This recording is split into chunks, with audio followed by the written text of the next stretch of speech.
সকল ক্রাফট ও আর্ট প্রেমীদের জানাই দি ক্রাফট লাভার ইউটিউব চ্যানেলে অনেক অনেক স্বাগত। আজকের এই গয়নার ভিডিওটি স্পেশালি তাদের জন্য যারা এই অল্প সময়ের মধ্যে কিছু হ্যান্ডমেড ফেব্রিক জুয়েলারি পরতে চাইছো সরস্বতী পুজোর জন্য। তোমাদের প্রথমেই জানিয়ে রাখি, ভিডিওর শুরুতে জুয়েলারির পিকগুলির কালারের সাথে ভিডিওটিতে জুয়েলারিটির কালারের একটু তফাৎ হবে, কারণ আমি ভিডিওটি রাতে শ্যুট করেছি। চলো তাহলে গয়নাটি শুরু করা যাক। প্রথমেই দেখো আমি এই রকম 3টে পেপার নিয়েছি, একটার ওপরে আরেকটা পেপার রেখে দিয়েছি, তার ওপরে আমি পদ্ম ফুলটি এঁকে নিচ্ছি। পদ্ম ফুলটি একটু চাপ দিয়েই আঁকবো যাতে নিচে এর ছাপটা উঠে যায়, এবং সেটাতে আবারও একটা পদ্ম ফুল আঁকবো। এইভাবে একটার ওপরে আরেকটা পেপার রেখেছি কারণ যাতে 3টা পেপারেই পদ্ম ফুলগুলি একই সাইজের আঁকা যায়, একটার ছাপের সঙ্গে আরেকটা ছাপ যাতে মিলে যায়। এরপরে দেখো নিচের পেপারটায় একই রকমভাবে পদ্ম ফুলটি এঁকে নেব। ওপরে যে পদ্ম ফুলটি এঁকেছিলাম তার ছাপেই আমি এখানে আবার এঁকে নিচ্ছি। এইরকম টোটাল 3টে বানিয়েছি। এইবারে দেখো আমি পদ্ম ফুলের পাপড়িগুলিকে 1, 2, 3 করে কাউন্ট করছি। প্রথমে 1 নম্বরটা চলে গেল, তারপরে 2 নম্বর এবং 3 নম্বর পাপড়িটাকে এইভাবে জয়েন্ট করে দেব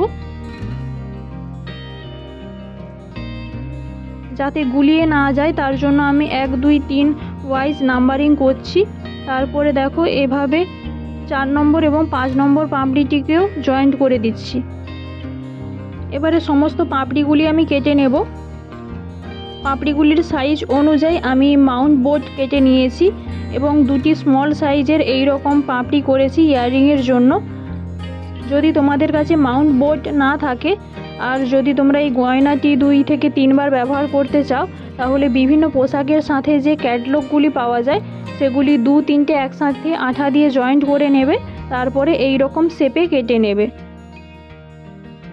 হয়তো মাউন্ট বোর্ডের মতো লং লাস্টিং হবে না, কিন্তু তোমরা ওই 1-2 বারের জন্য ব্যবহার করতে পারো। এবারে দেখো সমস্ত পাপড়িগুলিতে এইভাবে পিঙ্ক কালারের কাপড় লাগিয়ে নিচ্ছি উভয় দিকে।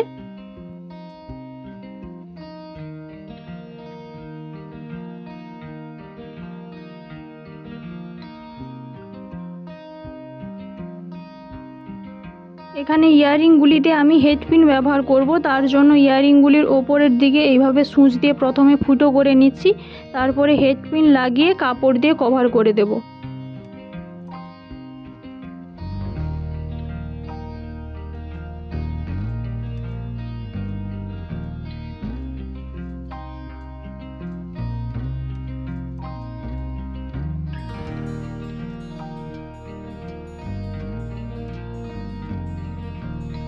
এখানে আমি 2টো ফেব্রিক কালার নিয়েছি, হোয়াইট এবং ক্রিমসন। এটা 2:1 অনুপাতে মিশিয়ে নাও। হোয়াইটটা 2 আর হচ্ছে ক্রিমসনটা 1। এইভাবে মিশিয়ে নেওয়ার পর এবারে প্রতিটা পাপড়ির এই রকম নিচের দিকে একটু করে কালার করে নিচ্ছি।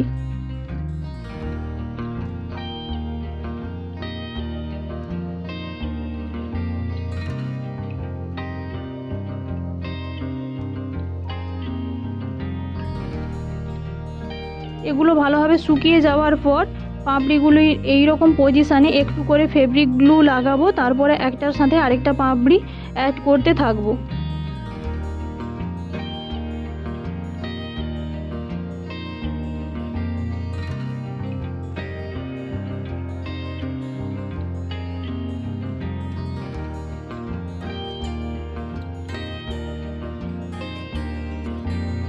এখানে দেখো আমি 3 পিস সুতো নিয়েছি, সুতোটার এক সাইডে 2 বার গিট দিয়ে দিচ্ছি, একটু গ্লু লাগিয়ে একটা গোল রাউন্ড শেপের মতো করে নিচ্ছি।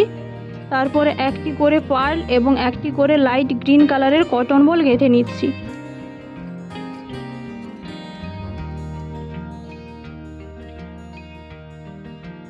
এইরকম 3 পিস বানাতে হবে। 2 পিস আমি ইয়াররিংয়ের পেছন দিকে লাগিয়ে কাপড় লাগিয়ে নিয়েছি, আরেক পিস দেখো এইভাবে লকেটটির পেছন দিকে গ্লু লাগিয়ে নেব।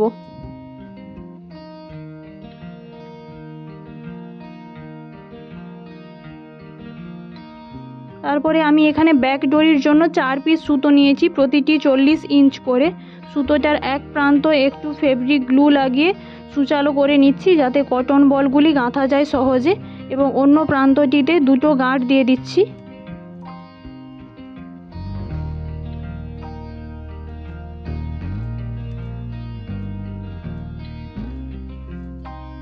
প্রথমেই আমি এখানে একটা বড় ডার্ক গ্রিন কালারের কটন বল গেঁথে নিচ্ছি। আমি দু সাইডে দুটো বড় কটন বল রেখেছি ডার্ক গ্রিন কালারের। তারপরে দেখো এখানে কিছু পুঁতি কাঠি আর হচ্ছে কটন বল, লাইট গ্রিন কালারের কটন বল এবং হচ্ছে পিঙ্ক কালারের কটন বল গেঁথে নিচ্ছি।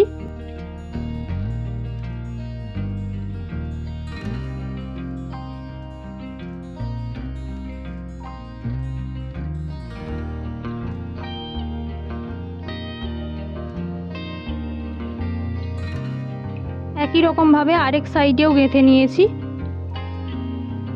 তারপরে সবার শেষে আবারও একটি ডার্ক গ্রিন কালারের কটন বল গেঁথে নিয়ে গাঁট দিয়ে দিচ্ছি।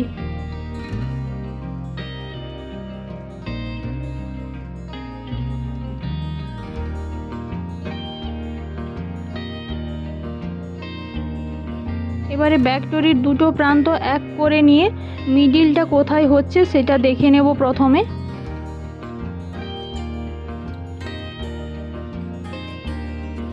তারপরে দেখো এই ব্যাকডোরের মিডিল অংশটা লকেটটির ঠিক এই রকম পজিশানে আঠা দিয়ে আটকে দেব। আবারও সুতোটার ওপরে একটুখানি আঠা দিয়ে কাপড় লাগিয়ে নিচ্ছি পেছন সাইডে।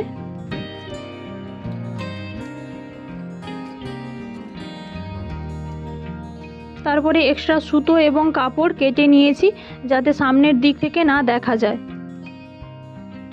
যদি তোমাদের এই চোকারের ভিডিওটি ভালো লেগে থাকে তাহলে প্লিজ লাইক করো এবং তোমাদের মতো গয়না প্রেমীদের সাথে শেয়ার করো। ধন্যবাদ ভিডিওটি দেখার জন্য।